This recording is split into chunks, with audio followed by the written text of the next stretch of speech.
What if the first people to worship Jesus were the least likely to be invited? Before shepherds spread the news, before kings bowed their heads, God drew a line in the night sky and led outsiders straight to his son, Magi, astrologers, men who studied stars, omens, and signs, men many would have labeled unclean, pagan, or even dangerous. Yet God knew exactly how to get their attention. He spoke their language. He used a star.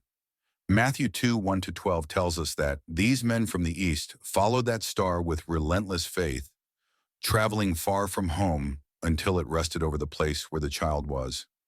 When they saw him, they didn't analyze or debate. They fell down and worshiped. Gold, frankincense, and myrrh were laid at the feet of a Jewish baby king. Heaven's announcement was unmistakable. This moment was bigger than Israel. For centuries, it was assumed the Messiah would come only for the Jews, God's chosen people, long oppressed by Gentile nations who chased false gods. It made sense. If God was finally stepping into history to establish his eternal kingdom, surely it was for them. But then the Magi arrive.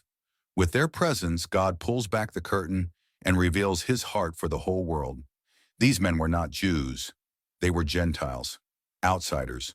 And yet they were invited into the very first global worship moment of Jesus' life.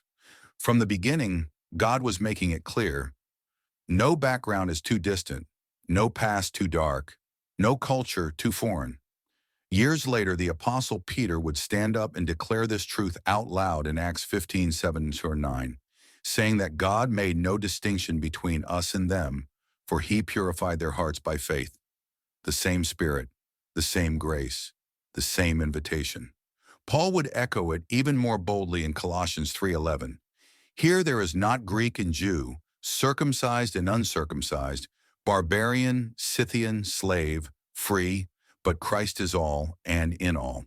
From a star over Bethlehem to the spread of the gospel across nations, Jesus was never meant for one people alone. He came through the Jews, but for the world. The Magi prove it. The cross secures it, and the Great Commission confirms it. This is the heartbeat of God, not division, but reconciliation, not exclusion, but invitation. Christ is all, and he is in all who believe.